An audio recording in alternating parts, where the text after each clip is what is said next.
இத்திருக்கோவிலின் மூலவர் யாருன்னு கேட்டிங்கன்னா, ஜெகநாதன் அல்லது விண்ணகரப் பெருமாள் அல்லது நாதநாதன். உற்சவர் யாருன்னு கேட்டிங்கன்னா ஜெகநாதன். தாயார் செண்பகவல்லி. தல விருட்சம் செண்பக மரம். தீர்த்தம் நந்தி புஷ்கரணி.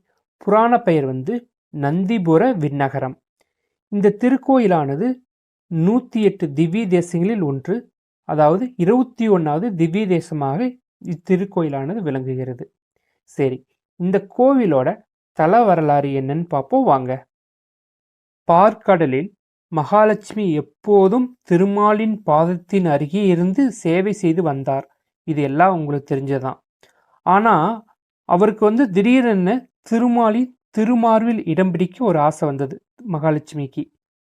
எனவே செம்பக காரண்யம் என்ற இத்தலத்தில் தவம் புரிகிறாள் மகாலட்சுமி.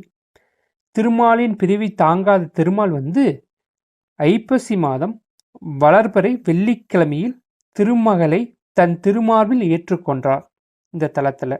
எனவே ஐப்பசி வெள்ளிக்கிழமைகளில் இங்குள்ள தாயாருக்கு செய்யப்படும் அபிஷேகங்கள் பக்தர்களின் வேண்டுதலை விரைவில் நிறைவேற்றும் என்பது ஒரு ஐதீகம், ஒரு நம்பிக்கை. இது அந்த கோயிலோட தல வரலாறு.